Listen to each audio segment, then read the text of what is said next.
Seja bem-vindo ao Papo de Esquina Mundial de Clubes. Eu sou o Luca e hoje eu tô aqui com o Rodrigo e com o Lucas.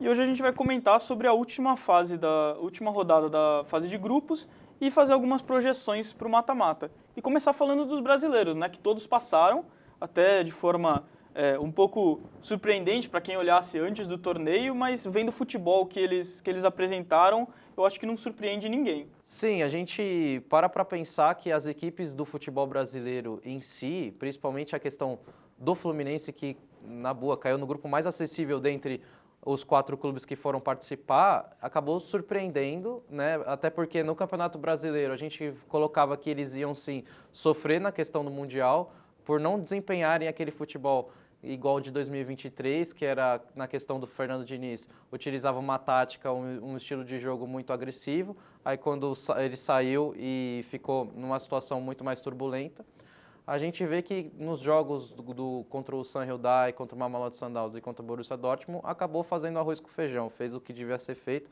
acabou se classificando de uma forma muito eficiente.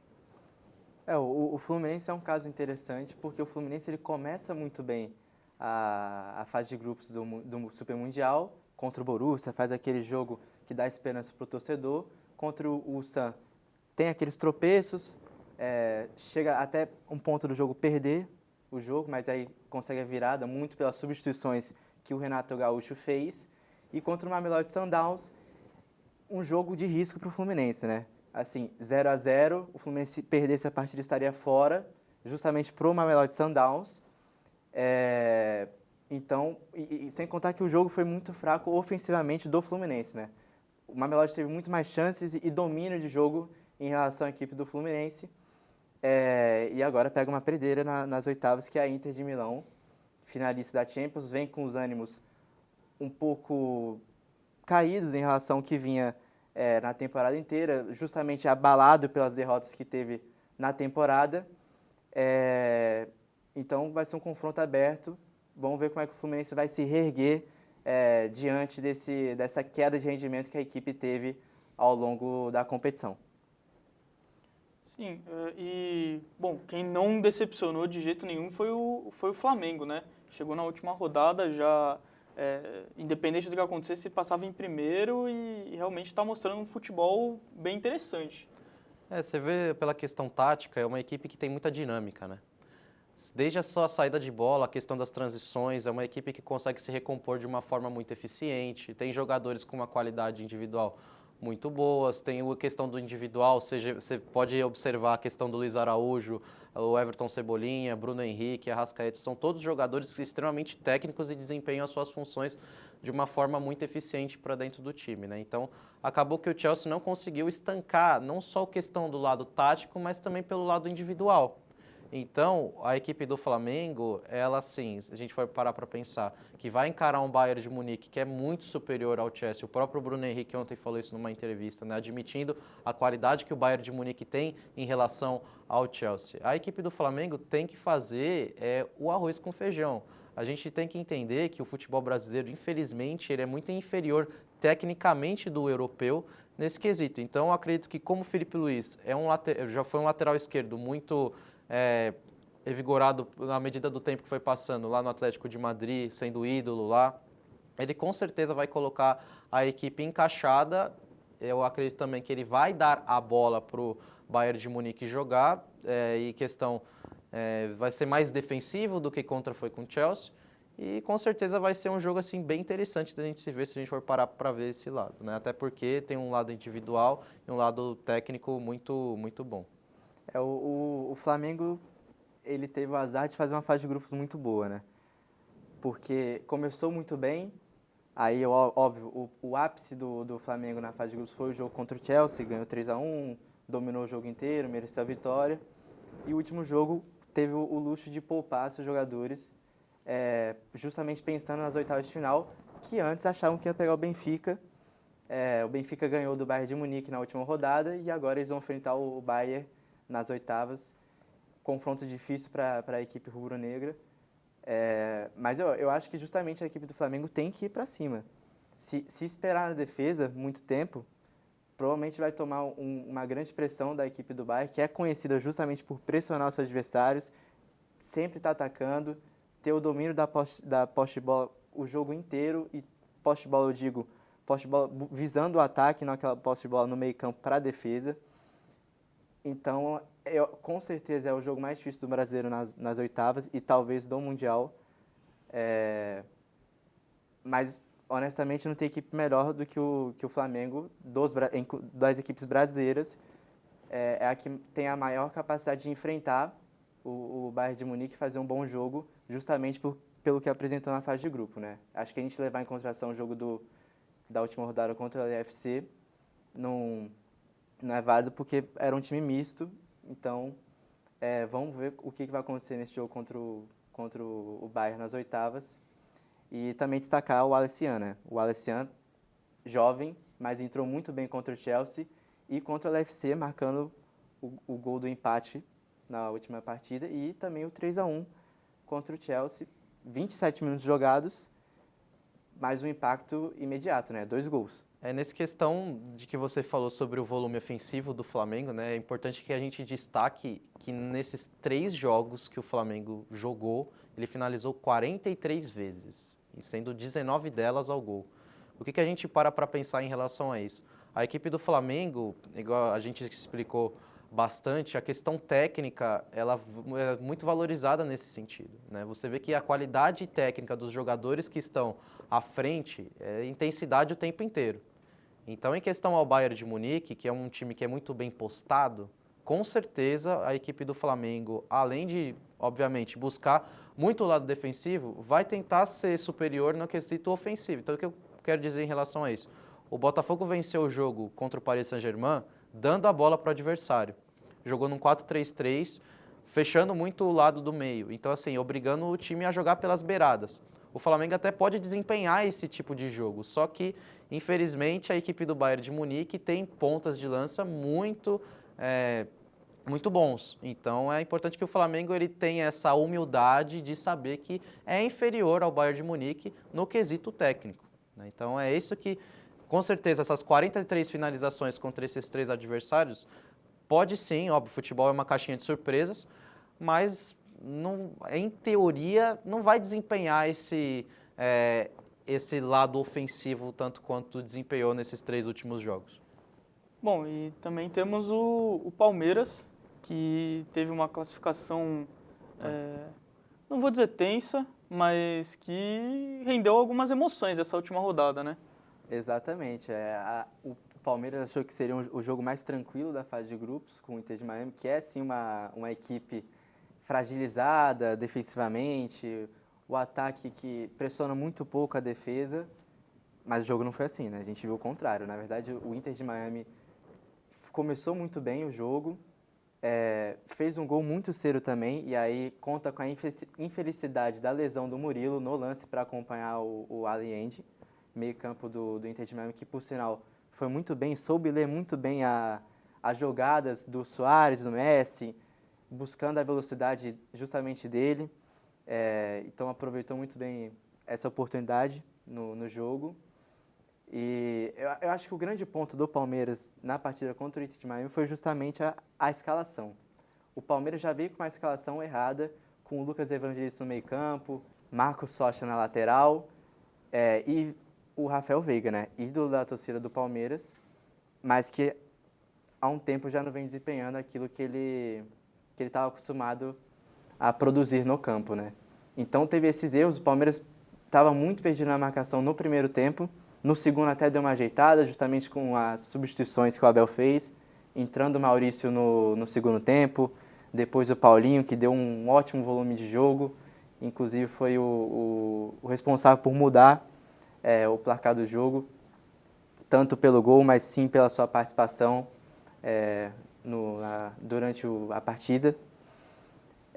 Agora é ver se o Abel conseguiu aprender com os erros dessa partida contra o Inter de Miami, né? Vai pegar um Botafogo que vem muito bem, Botafogo que sabe se defender de uma forma excepcional contra times de elite, e levar em consideração que os dois times se conhecem, né? O último confronto do Palmeiras e Botafogo foi 0-0, justamente pela primeira rodada do Brasileirão. É um clássico moderno do futebol brasileiro. Os últimos títulos vêm sendo decididos pelos dois. E é mais uma dança, né, para essa nova rivalidade. Com certeza. A equipe do Palmeiras, ela vai jogar contra uma equipe que é muito bem postada defensivamente, e não só defensivamente, né? A lado defensivo do Botafogo, ele agrega muito ao lado ofensivo. Isso parte por muito pelas ligações diretas nos quais tanto o zagueiro, o Jair, né, que é o responsável por isso, quanto o Marlon Freitas, que são jogadores que eles escoram a bola para procurar os atacantes, e justamente o atacante, que é o Igor Jesus, no qual faz uma função de pivô, ataca o espaço, desempenhando uma função excepcional. Muitos deles esperam os jogadores que avancem, né? Então, assim, você vê que pelos lados tem o Savarino e tem o Arthur, jogadores rápidos, não só eles, mas também sobe os meias, né? Ninguém fica posto nesse time, né? Então, isso teoricamente o Abel Ferreira vai ter uma dor de cabeça gigante, se entrar da forma como entrou contra o Inter de Miami, né? Porque eu estava vendo até um comentário de alguns torcedores e, assim, de uma forma engraçada, falaram que o Palmeiras foi o primeiro time a dar espaço para o Messi. Então, assim, se você parasse para observar como o Palmeiras entrou em jogo, a leitura de jogo que o Abel Ferreira teve em relação ao Messi foi algo, assim, muito esquisito. Tendo em vista a baixa do Aníbal Moreno, muita gente ficou se questionando por que o Emiliano não entrou no lugar dele, né? E ele quis optar a entrada do Lucas Evangelista, que é um jogador que é mais exímio camisa 8, tanto que ele se reformulou no Red Bull Bragantino exercendo essa função. Ele entrou em campo e não desempenhou um bom jogo, não. Ele acabou deixando muito espaço para os jogadores que avançavam. Não só ele, mas o Richard Rios também. Uma boa parte da torcida alviverde vem falando muito bem do Richard Rios, né? E realmente está desempenhando um bom futebol. Só que, em contrapartida, nesse último jogo, ele não desempenhou um bom futebol. Muito pelo contrário, acabou gerando muito espaço. Os jogadores que, teoricamente, ele tinha que marcar ficaram muito escassos. Acabou que muitos deles tinham espaço para criar, para fazer o que eles queriam, né? Então não era o Palmeiras que a gente estava vendo ali, era uma outra equipe. E para vocês terem uma ideia, o Palmeiras que jogou contra o Botafogo no ano passado, jogou com um esquema de postado, um time que teoricamente era para ter entrado contra o Inter Miami, era esse time que estava postado.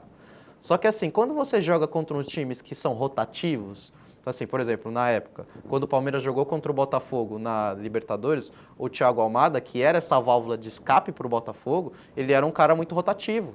Então, assim, você fazer um esquema de encaixe contra um cara rotativo é pedir para você perder o jogo. Então, assim, o Botafogo, que teoricamente não tem mais o Thiago Almada, não tem mais o Luiz Henrique, não tem mais o Arthur Jorge, ainda é um time que é muito perigoso, é um time que é rotativo, ninguém fica fixo no time. Então, assim, eles se defendem bem, eles atacam super bem. Então, tanto que o Renato Paiva, ele pode sim articular esse novo esquema, tendo em vista que o Gregory está fora, né, desse jogo, ele pode sim colocar aquele famoso esquema que ele utilizou com 4-4-2, com o Cuiabano fazendo a ponta esquerda, ou também optando pela entrada de um segundo atacante, no caso pode ser o Arthur Cabral, né? Então, é um time que sabe muito bem explorar o erro do adversário. Então, o Palmeiras com certeza vai ter que entrar com os ânimos à flor da pele nesse sentido. Ainda sobre o Richard Rios, acho que a queda de rendimento dele no terceiro jogo justamente por essa fragilidade defensiva que o Palmeiras teve no meio-campo principalmente, né? O Richard Rios nunca foi um jogador conhecido pela sua marcação, né? É um jogador que gosta de atacar os espaços, sempre está botando seu pezinho na área. E aí no jogo contra o Inter de Miami ele teve justamente essa responsabilidade mais assídua de marcação. E a gente viu o que aconteceu, né? É claro que a dupla dele, como o Rodrigo disse, também não é um grande marcador, que é justamente o Lucas Evangelista. Eu acho que o Abel verificou essa mudança de postura do Palmeiras e deve começar com o Aníbal no próximo jogo, até porque o Aníbal já está recuperado para a partida contra o Botafogo e, vamos ser honestos, o Aníbal é um dos melhores jogadores do Palmeiras nesse Mundial. Outro era o Murilo, mas que o Murilo já não vai continuar mais a jogar nesse Mundial, justamente pela sua lesão no primeiro gol do Inter de Miami, né? Se a gente for parar para pensar, a equipe do Palmeiras, ela, no sentido técnico, no sentido tático, é inferior ao Botafogo. Porque a equipe do Botafogo, igual eu falei aqui um pouco antes, o time do Botafogo, quando foi se defender contra equipes que são mais articuladas, conseguiu fazer essa função de uma forma muito eficiente. Então, assim, contra o Atlético de Madrid sofreu um pouco, por quê? Tinha um jogador ali, uma válvula de escape, que é o Julián Álvares, um jogador que ele também não fica parado, né? E o Botafogo jogou no 4-3-3, cujo a zona defensiva, a zona aqui de marcação, nenhum jogador ali troca passe nessa zona defensiva. Então eles conseguem se fechar muito bem, a não ser com um jogador que tenha muita versatilidade igual o Julián Álvares tem. E o Palmeiras no jogo de amanhã vai jogar pensando nisso. E o Palmeiras tem jogadores que são assim, né? Então, se a gente for parar para pensar, o Estevão, ele é um jogador que ele consegue quebrar essa linha de marcação do Botafogo em si. Se for parar para pensar, se o Botafogo for fazer uma linha de marcação muito assídua, igual fizeram contra o Atlético de Madrid e contra o Paris Saint-Germain. Só que, na boa, não vai ser esse o caso.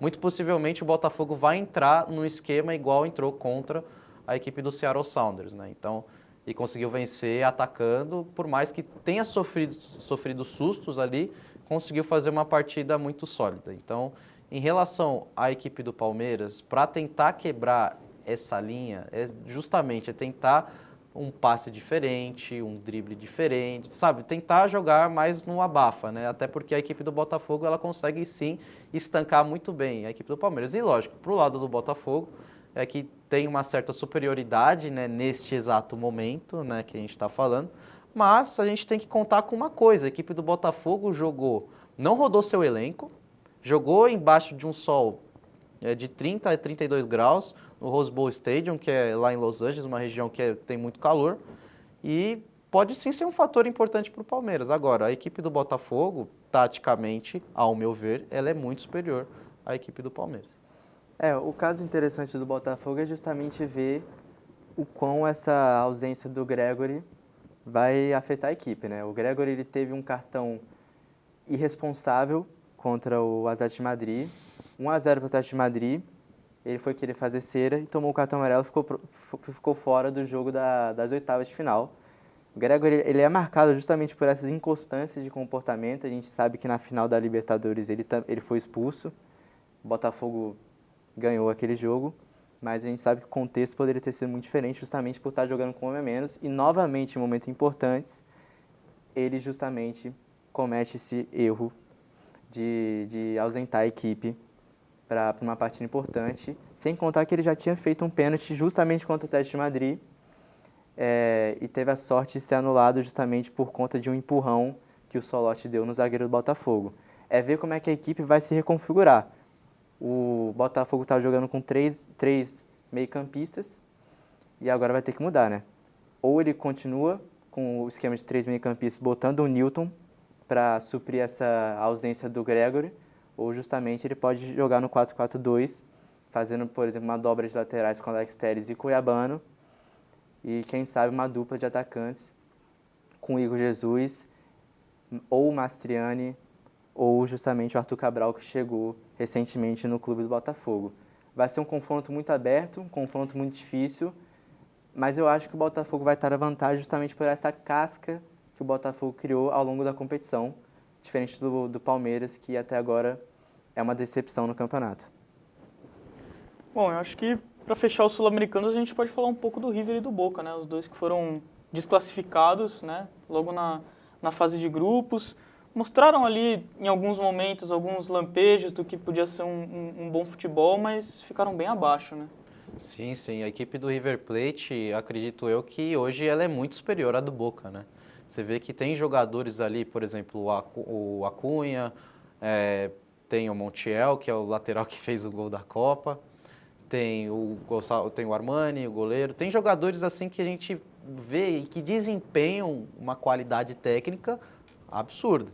Assim, é um time que é muito bem postado, além do fato de ser treinado por um dos maiores treinadores da história da América do Sul, que é o Marcelo Gallardo.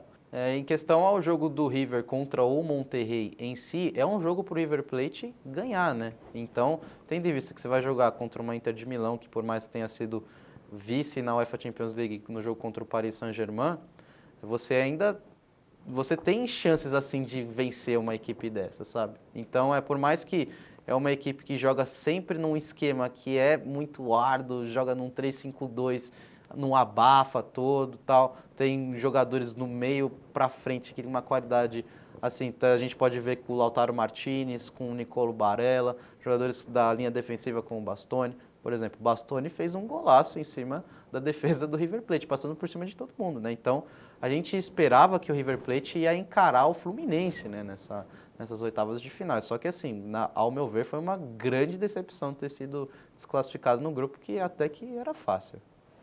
O caso do Boca já é um pouco diferente, né? O Boca, ele começa muito bem a fase de grupos, justamente contra o Benfica. Começou ganhando 2-0, o Benfica empatou com o Argentinos, o Otamendi e o Di Maria. Mesmo o Boca dando esse vacilo, foi um jogo muito bom da equipe. Contra o Bayern de Munique, o Boca fez um ótimo jogo, justamente em relação às suas limitações de elenco e de desempenho. Perdeu só de 2-1, mas chegou boa parte do jogo, os dois estavam empatados, com um golaço do Merentiel, ex-Palmeiras. E a terceira rodada, aí sim vem o momento vexatório do Mundial de Clubes, dessa nova edição, mas não só, também da história dos mundiais, né? O Boca Juniors enfrentou o Auckland City, um time semi-profissional da Nova Zelândia, e empatou o jogo. Não conseguiu ganhar, uma equipe que muitos jogadores são profissionais, atuam em outras áreas. O jogador que fez o gol é professor, tirou férias de 15 dias para justamente jogar o Super Mundial. Inclusive acabou sendo eleito o melhor jogador da partida. Então, o Boca é um caso mais grave. Assim, repensar muito a estrutura, não só do clube, como a equipe. E aí eu me refiro aos jogadores. Já vinha de um ano terrível, que foi eliminado pelo Alianza Lima do Peru na pré-Libertadores, justamente lá na La Bombonera.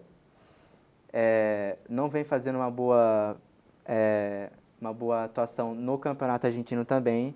Então, repensar justamente essa questão da equipe, né? E não só da equipe do Boca Juniors, mas também o futebol argentino em geral, né?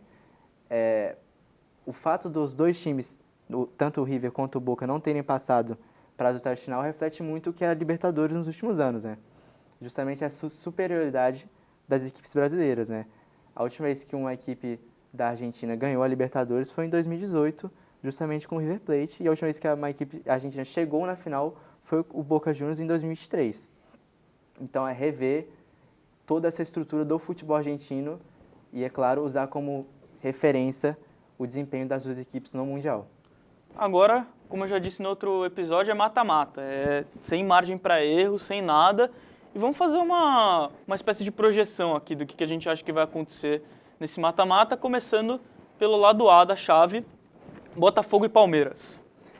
Eu acho que o favorito para esse confronto vai ser um confronto muito apertado, mas eu acho que o favorito é o Botafogo, né?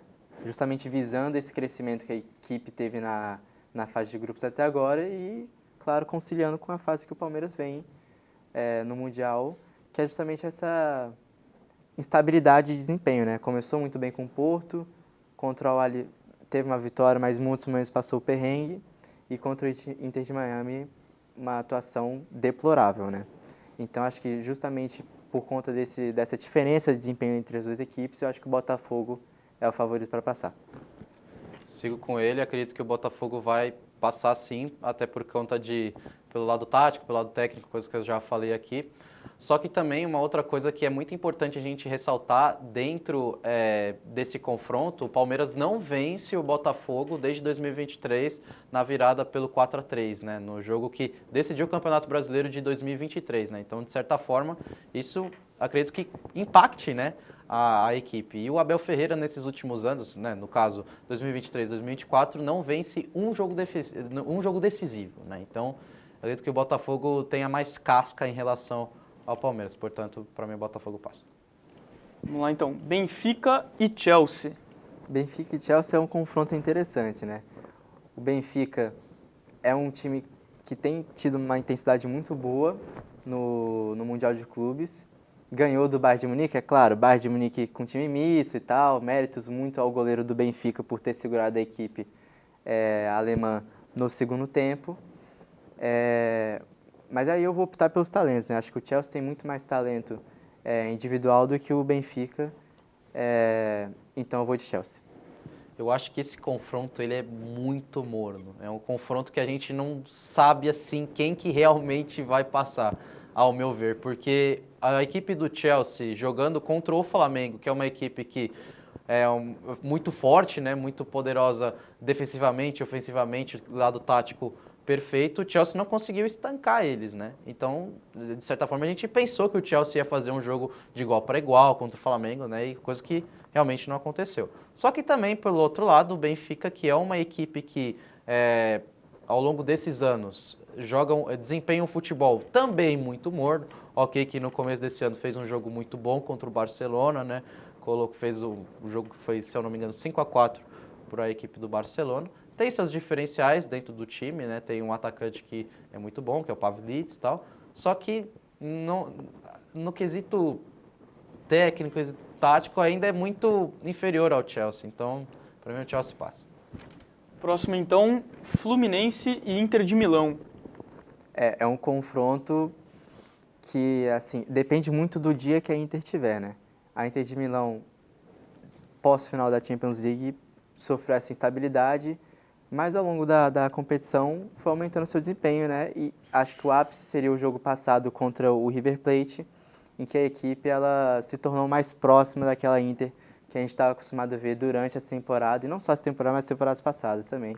O Fluminense, já pelo contrário, começou muito bem, mas vem caindo no desempenho, né? Então eu acho que a Inter de Milão é favorita para esse confronto.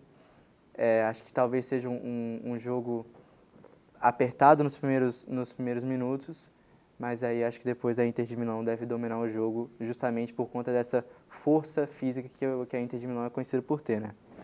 A equipe do Fluminense, se ela tiver em um dia muito inspirado, ela pode ter chance de passar.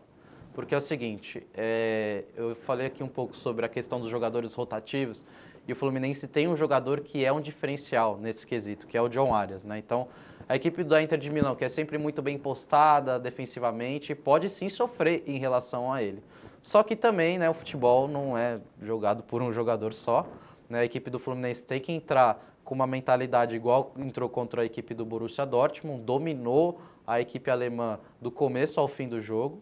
Só que, obviamente, a gente está falando de uma equipe que, ao longo dos anos, né, falando da Inter de Milão, a equipe que, ao longo dos anos, veio demonstrando saber jogar um futebol muito bom, sendo um dos destaques do futebol italiano. Então, não é à toa que chegou na final da UEFA Champions League nesse ano, ok, que bateu na trave 3 vezes, né, nesse ano, mas é independente, é uma equipe muito forte, né? Então, a Inter de Milão, ainda assim, é favorita, mas o Fluminense pode surpreender.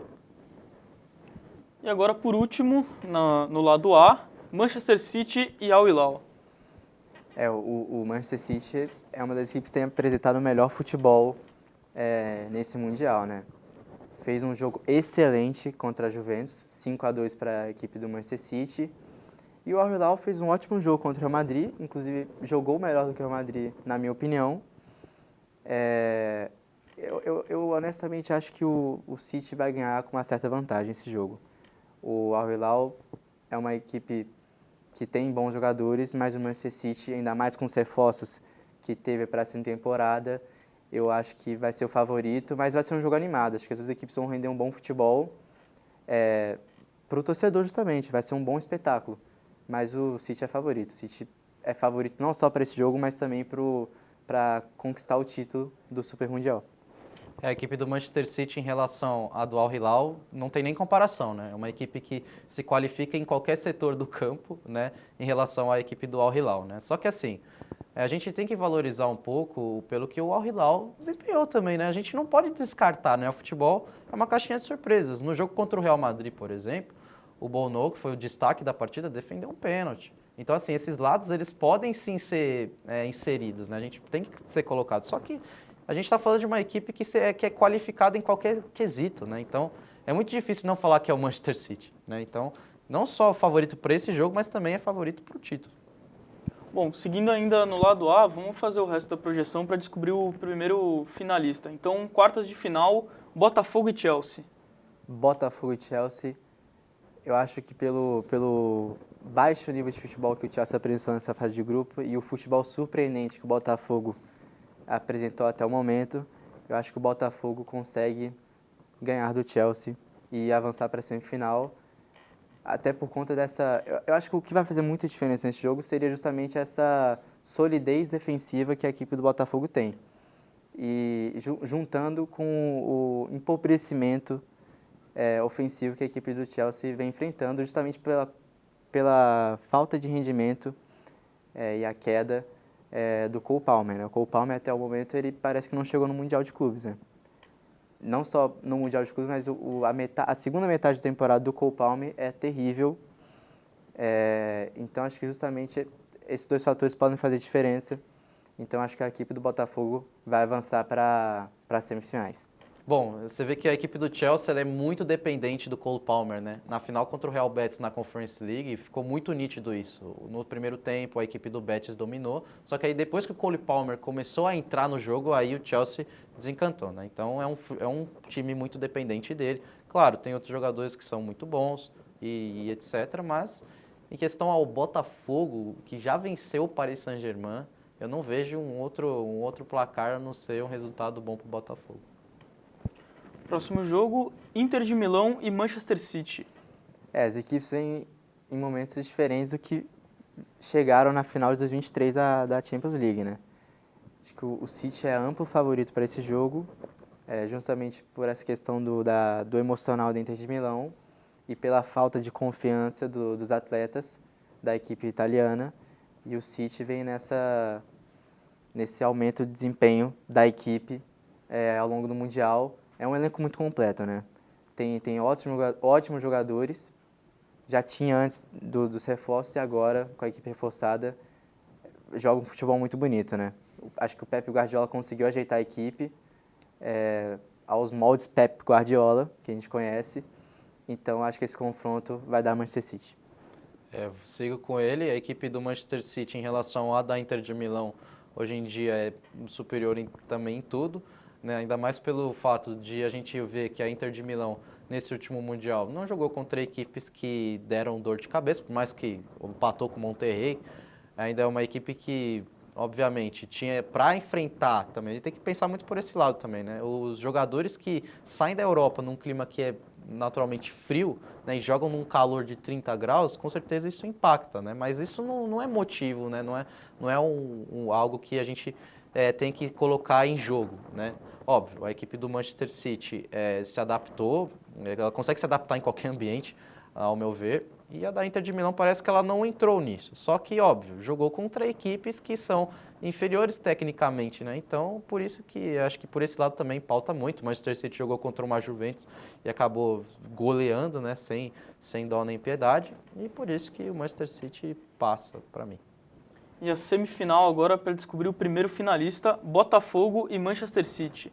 Aí eu acho que para a equipe do Botafogo a linha vai acabar, né? Essa arrancada incrível que o Botafogo teve nesse Mundial, para mim, chega ao fim enfrentando justamente o Manchester City, né?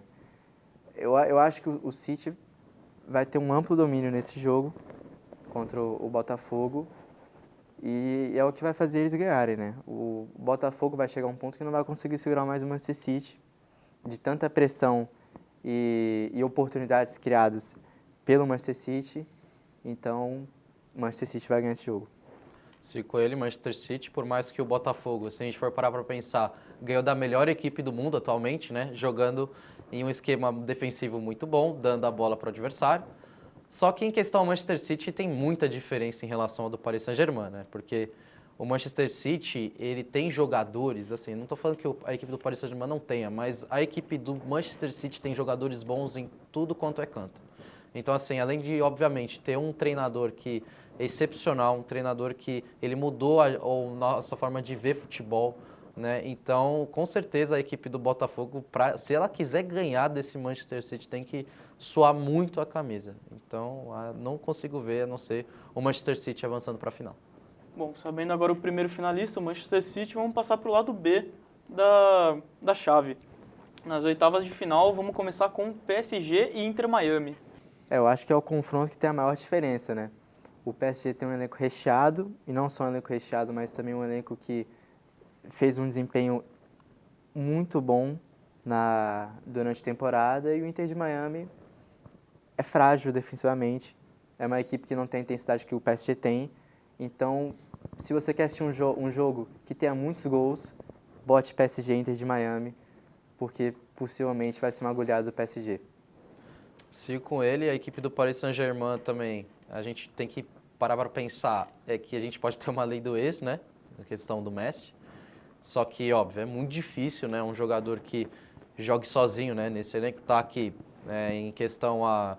Tem muitos jogadores que são bons, né, tem o Busquets, tem o Jordi Alba, tem o Luis Suárez, só que, óbvio, todos em final de carreira, né, então, é muito pelo contrário, né, a equipe do Paris Saint-Germain é nova, né, tem um treinador que é muito inovador também, e do outro lado, assim, a gente para pensar que a equipe do Inter Miami está ali realmente para promover o Messi, né? Então, se eu for falar aqui para vocês, pô, o Paris Saint-Germain vai passar sim de carro, óbvio, se a gente for falar pelo lado racional, a gente fala disso, só que acredito que a FIFA também pode dar uma ajeitada aí, né? Então, não duvido nada da FIFA em relação ao Messi, mas óbvio, o Paris Saint-Germain. Agora, Flamengo e Bayern de Munique. É um confronto ingrato para a equipe do Flamengo, né? Vai ser um jogo, na minha opinião, muito competitivo. Eu acho que vai chegar um ponto que vai acontecer a mesma coisa que eu citei no City e Botafogo, vai chegar um ponto que a equipe do Flamengo não vai resistir. É a pressão do Bayern de Munique e esse rolo compressor que é a equipe do Bayern de Munique, né? Então, eu acho que o Bayern de Munique passa com um confronto apertado, mas passa. Se a gente for parar para pensar, a equipe do Bayern de Munique, ela tem uma breve dificuldade, né, que é a recomposição defensiva, né? Então, a maioria dos jogos no qual o Bayern de Munique não venceu, teve pressão, foi justamente por essa recomposição defensiva. Você pode ver, o gol do Miguel Merentiel foi relacionado a isso, né, o atacante do Boca Juniors. Então, o Flamengo pode sim explorar esse lado. E tem jogadores de qualidade, né? Tem como vencer. A gente não dá para descartar, falar que o Flamengo já foi eliminado. Óbvio, a equipe do Bayern de Munique ela é muito superior, mas não descarto a equipe do Flamengo. Não vai ser uma surpresa se a equipe do Flamengo conseguir passar do Bayern de Munique justamente por um breve erro que o Bayern de Munique pode ter em relação à equipe do Flamengo, se não respeitar, né? Então, chegar muito com a questão de já ter ganho, entrado com o mental já pensando nas quartas de final. Se eles entrarem pensando dessa maneira contra a equipe rubro-negra, eles, na minha visão, vão ser eliminados. Mas óbvio que se tiver concentrado ao máximo, Bayern de Munique. Próximo jogo, Borussia Dortmund e Monterrey. É um confronto que pode haver surpresa, né? O Borussia é uma equipe que não passa confiança para ninguém, nem para os seus próprios torcedores. Não tem uma fase de grupos tão boa, é um desempenho muito abaixo. E o Monterrey, uma fase de grupo surpreendente, né? O Monterrey passou com uma certa tranquilidade em relação ao resto do seu grupo. Então esse confronto acho que é uma margem muito boa para ser, primeiro, um jogo divertido e com uma grande surpresa que eu acho que vai ser a vitória do Monterrey. Eu acho que o Monterrey consegue passar pelo Borussia e talvez até com uma certa vantagem. Na minha visão, esse confronto ele é muito ingrato. Porque assim, a gente tem jogadores ali no Borussia Dortmund que, ao meu ver também, são caras que parece que estão de férias, pô. Eles não jogaram, eles não quiseram praticamente entrar em campo e desempenhar aquele futebol que eles sabem, né, jogar. Tanto que nesse jogo, que se eu não me engano foi contra o Mamelodi Sundowns, que eles assistiram o jogo no vestiário, é uma coisa que com certeza vai impactar eles ali, né? Quesito climático, tá acostumado a jogar no frio e etc. Então, por isso que, assim, eu não descarto uma chance deles serem eliminados de uma forma brusca. Até porque a equipe do Monterrey, no quesito individual, não é uma equipe para a gente descartar, não. A gente tem o melhor zagueiro não o melhor zagueiro da história, mas um dos maiores zagueiros da história, quero dizer. Então, o Sérgio Ramos pode sim ser um fator diferencial, até porque foi multicampeão da UEFA Champions League. Mas eu ainda sigo que o Borussia Dortmund vai passar. Bom, no caso de empate, eu que tenho que desempatar e eu vou votar no Monterrey. Eu acho que eles estão fazendo uma campanha muito boa, eles estão vindo muito bem E o Borussia Dortmund, eu acho que os jogadores realmente, como o Rodrigo mesmo falou, eles não estão com a cabeça no Mundial, assim. E vocês sabem que, pô, time desse lado do mundo, do nosso lado aqui, tudo bem, não são sul-americanos, mas, pô, latino-americanos, quando vai com vontade, quando vai pro campeonato, vai para ganhar. E então eu acho que, assim, vão ganhar na vontade. Estão jogando um futebol bom, mas o que vai ser determinante nesse confronto vai ser a vontade. E por último, Real Madrid e Juventus. Sim, a Juventus começou muito bem o campeonato, aí destaque para o Ildiz, que é considerado o novo Del Piero da Juventus. E o Real Madrid começou com aquele jogo truncado contra o Al Hilal, aquela incerteza, justamente por ter jogadores novos no clube, aí o Arnold e o Hausen, e justamente um técnico novo que é o Xabi Alonso. Mas aí ao longo da competição foi mostrando um crescimento no desempenho, e aí mais centralizado e focado nas táticas do Xabi Alonso e no seu estilo de jogo. E o ápice do desempenho do Real Madrid nesse Mundial até agora foi justamente o último jogo contra o Salzburg, que a equipe fez uma atuação dominante para cima do seu adversário e não deu nem chances, né? Então eu acho que o Real Madrid passa com a Juventus, um jogo difícil também, mas a equipe merengue vem com uma certa vantagem para esse confronto. Bom, eu creio que o Real Madrid é uma equipe muito superior, obviamente. Acredito que a equipe da Juventus também joga apenas com Wildes mais 10, né? Então, a Juventus, assim, começou um campeonato que a gente chegou e falou, olha, pode até surpreender. Tá que jogou contra duas equipes, assim, que são muito inferiores, né? O Al Ain e o Wydad Casablanca. Então, a gente pensou como é que ia ser, né? A equipe da Juventus pode chegar a surpreender, pode ter um Vlahovic que pode ser um fator assim discrepante em relação ao Real Madrid e tal. Até que pode ser, né? O futebol é uma caixinha de surpresas, né?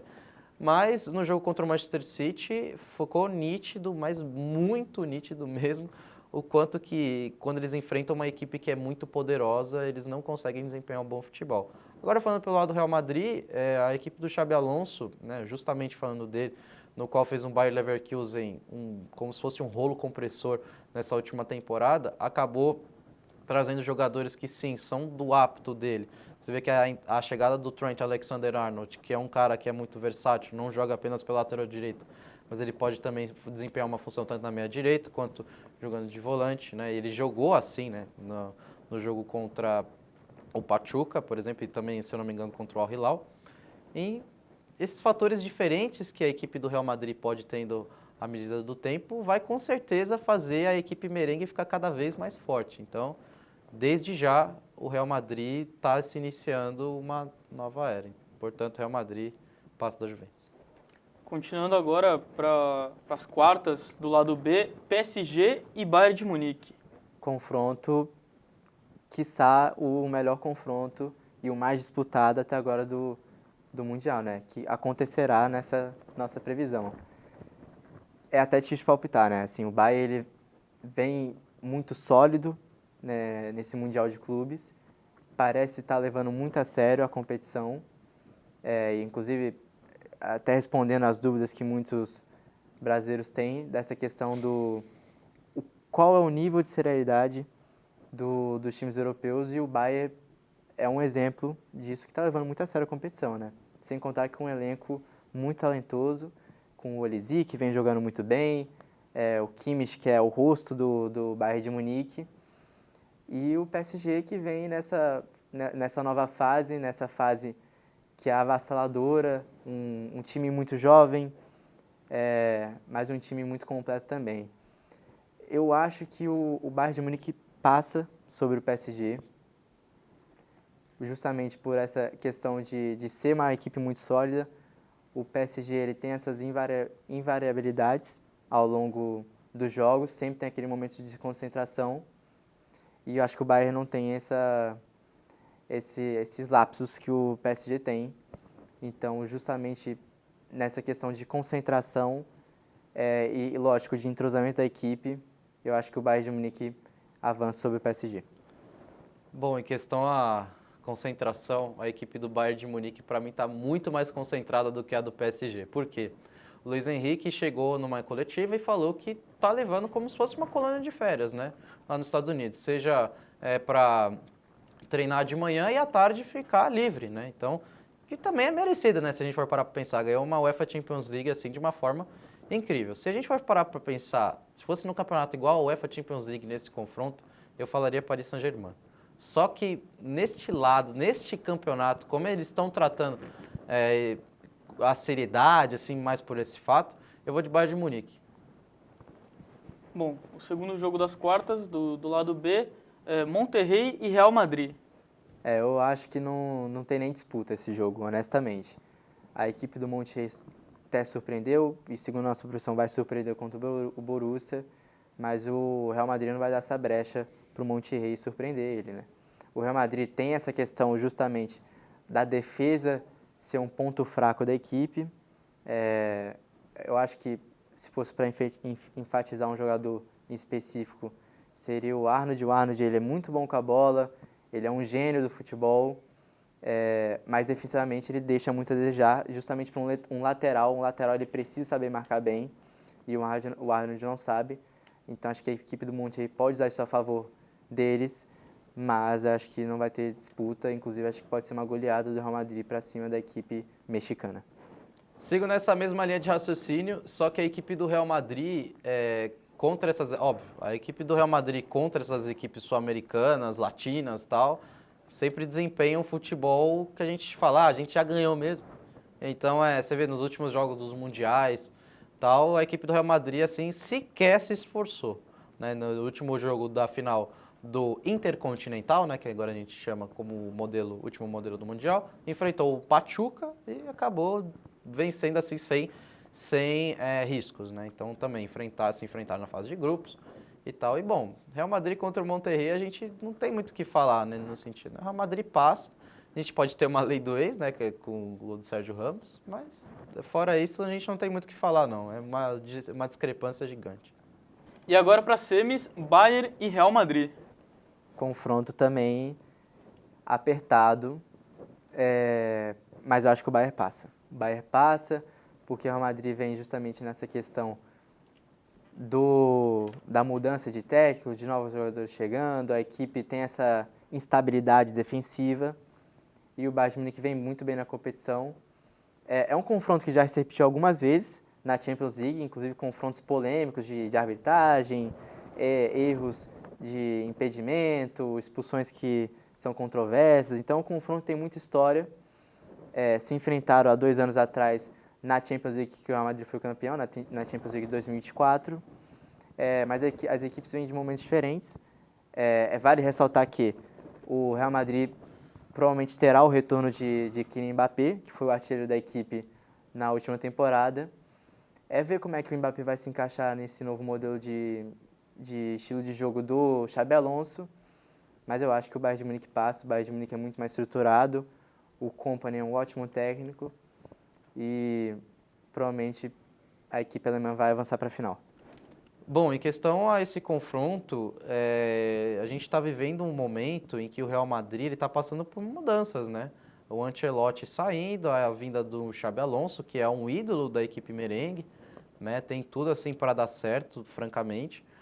A equipe do Bayern de Munique ela já está mais estruturada, tem jogadores bons em qualquer posição, já tem um time mais estancado, por mais que uma das primeiras vivências do treinador Kompany em um clube grande, né? Mas ainda assim a equipe do Bayern de Munique é superior, portanto coloca o Bayern que vai passar. E a grande final é Manchester City e Bayern. Diz aí, quem que vai poder usar o patch de campeão mundial pelos próximos 4 anos? Confronto que, na minha opinião, é das melhores equipes que até agora apresentaram futebol no Super Mundial, né? Vai ser um confronto muito difícil. Olha, se chegar a uma prorrogação, não é de se duvidar. Acho que é provável chegar a uma prorrogação justamente por essa igualdade de desempenho de ambas as equipes. Claro, de estilos de jogos diferentes, mas de competências iguais. Um ponto que pode ser justamente diferencial para esse confronto é a versatilidade do Manchester City, né? Conta com meio-campistas que têm características diferentes. Aí o Ryan Cherki, que acabou de chegar no clube. Tem o Heidnes, que também acabou de chegar no clube, que é um meio-campista mais defensivo, mas que também pisa na área. Tem o retorno do Rodri, o último bola de ouro, que também é muito importante para a equipe do Manchester City, que fez uma diferença muito boa contra a equipe da Juventus. Pontas muito agudos. E também tem a questão do ataque, que tem o Haaland, né? O Haaland, ele pode não participar muito do jogo, pode não tocar muitas vezes na bola, mas qualquer bola que vier na área para ele guardar para a rede, ele vai fazer o gol. Então, acho que a equipe do City, justamente nessa questão da versatilidade e justamente do amplo desempenho da equipe que a equipe vem apresentando no campeonato, pode ser o que vai marcar a vitória do City para cima do Bayern de Munique. E o Bayern de Munique, sem demérito algum, vai fazer um jogo duro com a equipe do Pep Guardiola, que inclusive é a equipe anterior do Pep Guardiola. Antes do City, o Guardiola treinava o Bayern de Munique, mas a equipe do City vai ter uma vantagem justamente por essas questões que eu citei anteriormente. Bom, a gente vê um Manchester City que é muito dependente de um jogador só, ao meu ver, porque o Rodri ficou fora de toda a temporada. Isso acabou gerando uma certa turbulência na equipe inglesa, né? Então, óbvio, é uma equipe que tem muita constância, é uma equipe muito forte, muito poderosa, mas é amplamente dependente dele, principalmente na armação, no quesito defensivo, entre outros. E também tem outro diferencial, que é o atacante norueguês, o Erling Haaland, um jogador que sabe muito bem fazer gol. E óbvio que também do outro lado tem jogadores que não são fixos, são pontas que são versáteis e, obviamente, tem o Harry Kane, né? Um outro jogador que também sabe fazer gol como ninguém. Então, ainda assim, a equipe do Manchester City tem uma vantagem em relação ao Bayern de Munique, justamente pelo fato do meio de campo para frente ser superior, ao meu ver. Então, o Manchester City, para mim, vai levar esse título. Então é isso, fechamos com o Manchester City como o grande campeão do mundo aí, que vai poder se gabar de ser campeão do mundo pelos próximos 4 anos, até a próxima Copa do Mundo de Clubes. E seguimos aí, vamos agora ver os confrontos das oitavas e voltamos logo menos para comentar esses confrontos e também falar sobre as quartas no próximo episódio. Muito obrigado.